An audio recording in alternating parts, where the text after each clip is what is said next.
Welcome to League of Legends Actual Champion Lore, featuring Pantheon, the Artisan of War. They are privileged to die at my feet! My profession! You know, now that I think of it, I've always wanted to be a baker. Yes, a baker.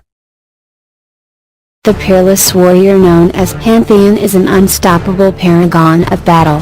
He was born among the Racker, a warlike people living on the flanks of Mount Targon, and after climbing the mountain's treacherous peak, and being deemed worthy, he was chosen to become the earthly incarnation of the celestial aspect of war.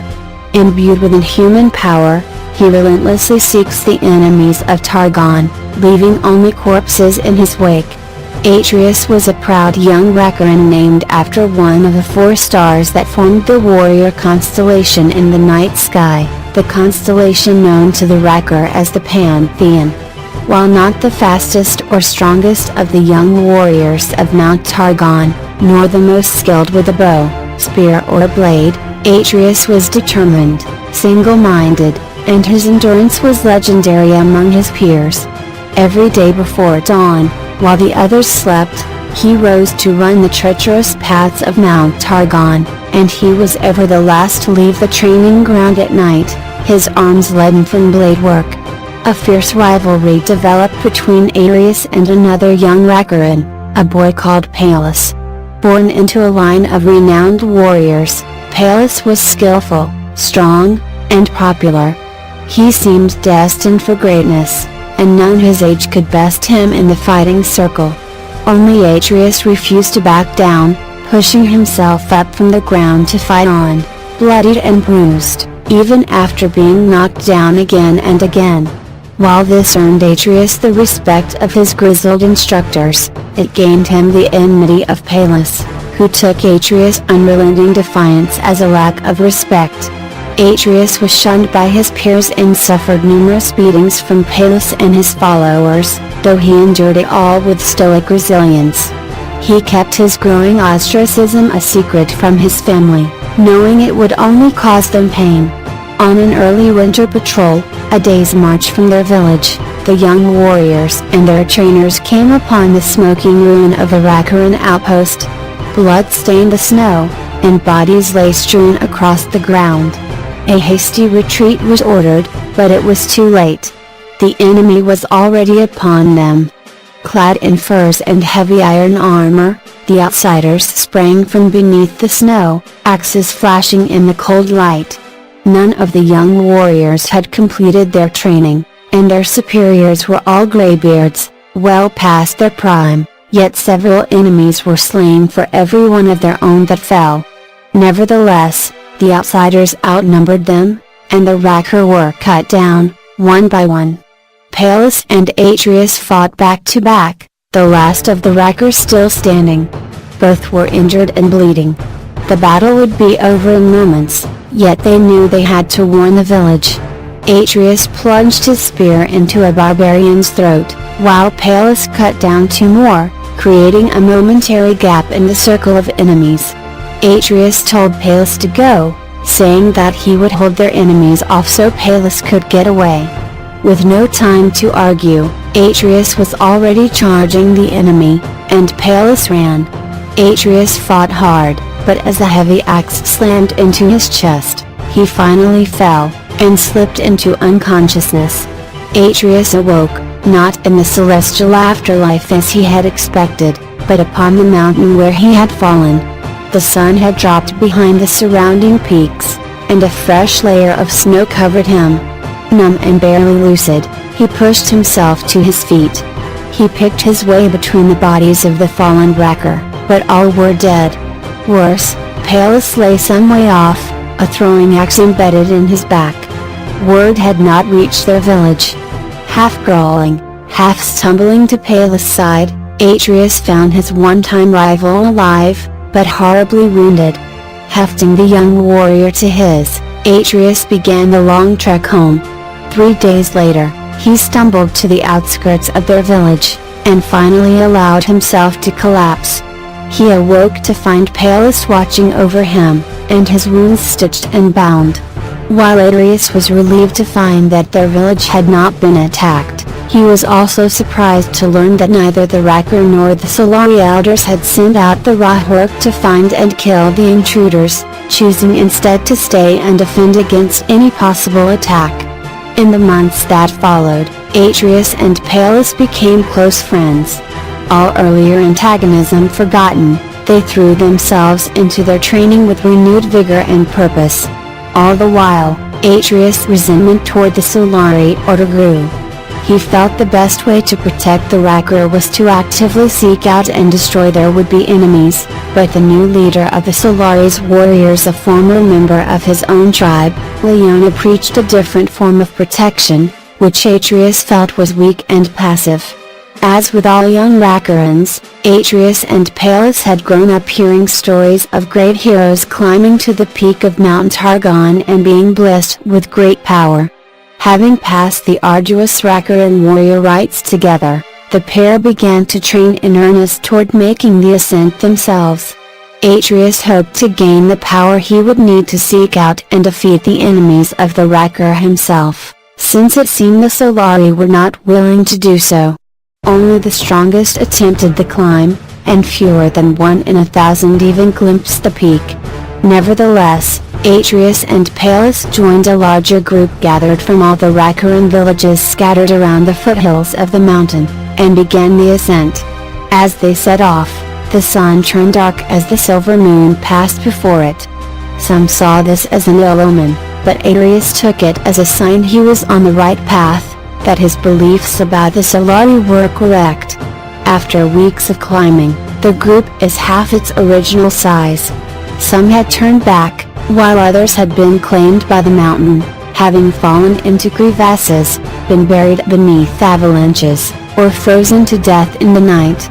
They were high above the cloud line, and the sky was filled with strange shifting lights and illusions. Still they pressed on.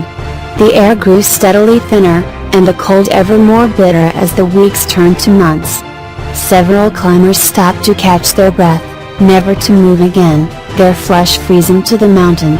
Others, driven insane by the lack of air and exhaustion, threw themselves from the cliffs, falling like stones. One by one, the mountain claimed those who attempted to master it, until only Pallas and Atreus remained. Exhausted, frozen, and their minds addled, the pair made the final ascent to the summit, only to find nothing. They saw no fabled city at the peak, nor any sky warrior heroes waiting to embrace them, only ice, death, and rocks twisted into strange circular shapes. Pallas collapsed, the last of his strength finally giving out, and Atreus roared his frustration. Knowing Pallas had not the strength to make the descent, Atreus sat with him, cradling his head in his lap as he watched the life drain from his friend. Then the heavens opened. The air shimmered like liquid, and a gateway opened before Atreus. Golden light spilled out, warming his face, and a city beyond the veil could be glimpsed, a place of inconceivable architecture and grandiose vision. A figure stood waiting for him, hand outstretched. Tears of awe ran down Atreus' face. He would not have left his friend, but as he looked down he saw that Pallas had died in his arms, a beatific smile upon his face. Atreus stood, closed his friend's eyes, and laid him gently on the melting snow. He stepped forward to meet his guide, walking through the veil of reality to the real Targon. Months passed.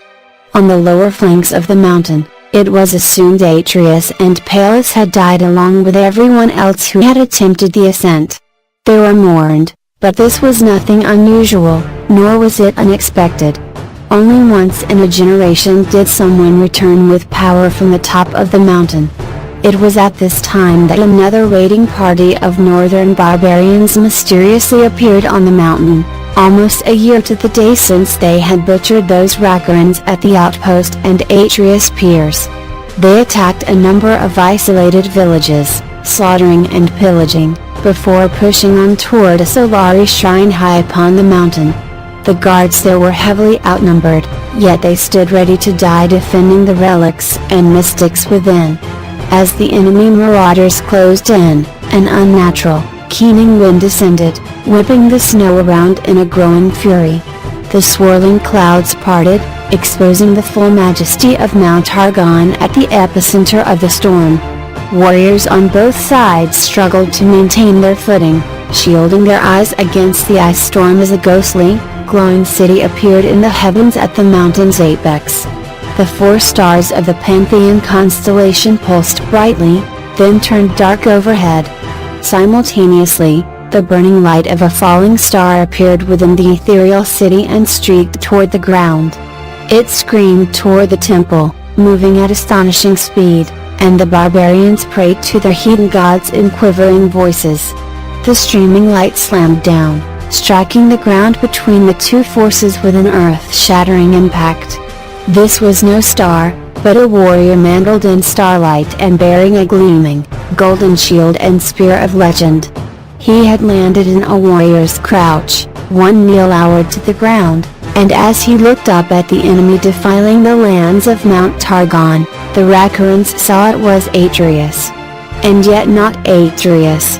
The aspect of the warrior had infused him, and he was now both mortal and immortal, the incarnation of war made flesh. He was now an avatar of battle. He had become the Pantheon. He rose from his crouch, eyes blazing with celestial light, and the enemy knew death had come for them. The battle was over quickly, none could stand against Pantheon.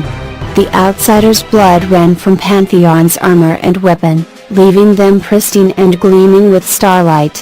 His enemies defeated, Pantheon marched into the roaring ice storm and disappeared.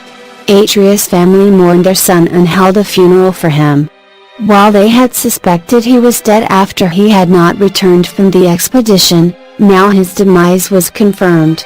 The Pantheon aspect had obliterated his personality, memories and emotions. Atreus' flesh was nothing but a shell inhabited by the supernatural aspects of war. His mortal soul had joined those of the ancestors in the celestial afterlife. Atreus was not the first appearance of Pantheon on Runeterra. There have been others, and there will likely be more. They are not immortal, limited by the human flesh they inhabit, and can be killed, though it takes great effort to do so. Pantheon's latest appearance has been greatly debated by the elders of the Solari, for his arrival is both a blessing and a curse, as it often heralds a time of darkness yet to come. The Spear of Targon. A lone figure awaited the armed convoy, standing silhouetted against the sun. His heavy cloak and the long plume atop his helm billowed in the hot, dry desert wind. A tall spear was held at his side. The convoy was 30 strong. Most of its number were hired mercenaries, rough, warlike men and women garbed in hauberks, leather and chain, bearing crossbows, halberds and blades. They walked the dusty path alongside heavily laden mules, though they came to halt, crude insults and jokes dying on their lips, as they saw the warrior standing motionless before them. The dark-clad leader of the expedition frowned as he pulled his coal-black steed to a halt. The figure atop the rocky outcrop made no move to stand aside. "You come with murder in your hearts," he said. His voice was as hard as iron, and strangely accented. "I am of the mountain. You shall go no further." The mercenaries smirked and scoffed. "Piss off, madman," one of them shouted, "let we plant your head on a spike to mark our passing." "You are a long way from home, friend," the leader of the convoy said. "We journey to the mountain ourselves. There need be no blood spilled here." The lone warrior was unmoved. "We are simple pilgrims, and still have a long journey ahead of us," said the leader. "And besides, there is no way back for us now. Our ships have sailed, see?" he said, gesturing behind him. Behind the convoy, less than a mile distant, the sea glittered like dragon scales in the dying light. A trio of galleys could be seen, sails unfurling as they turned north on the long journey home. "We come with no ill intent," I assure you, the leader continued. We merely seek wisdom. Your tongue is forked, serpent, said the lone warrior. You seek the blood of the seer. Turn aside, or be slain. The rider's frown deepened, and he turned away with a dismissive shrug. So be it, he said. Kill him. In an instant, crossbows were hefted to shoulders and the air was filled with loose bolts. The lone warrior was not punched from his feet, however, the bolts clanged as they ricocheted from his heavy circular shield. Then he began to advance. He appeared to be in no hurry. He strode forward with grim resolve, still silhouetted against the sun, the tip of his spear lowering toward his enemies. Another flurry of crossbow bolts. Again they were turned aside by his shield. The first of the snarling mercenaries launched herself toward him, a jagged-bladed scimitar arcing in for his throat. She died in the blink of an eye, the warrior's spear buried in her chest. The next two died almost as quickly as the warrior's spear slashed a crimson line across one man's throat and the rim of his shield cracked another's skull. Take him! Roared the expedition's leader, drawing an exquisite, bespoke pistol from his waistband.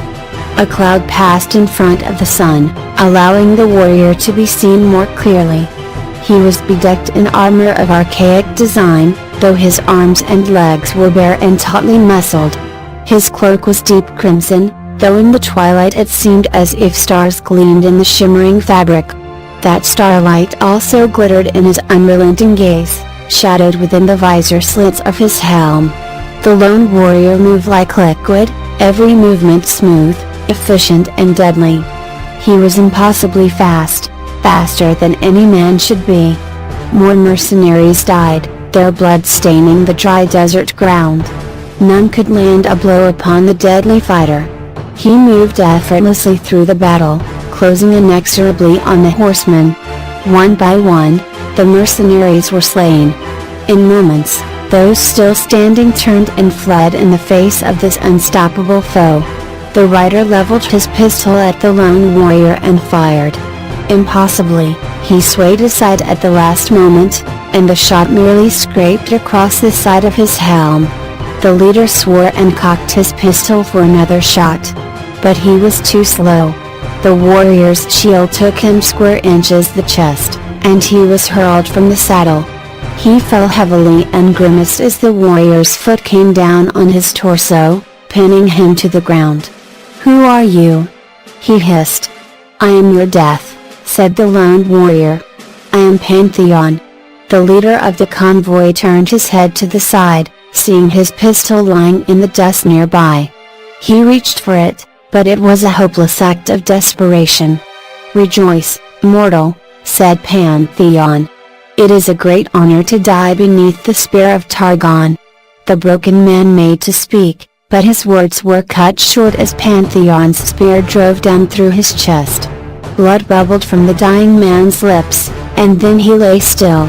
Pantheon pulled his weapon clear and turned away. Twilight had given way to dusk, and countless stars lit the night sky. A comet of burning fire streaked down toward the distant mountains, 100 miles east. Pantheon's eyes narrowed. "It is time, then," he said to the darkness, and began the long journey back to Mount Targon. And that's the end of the story of Pantheon.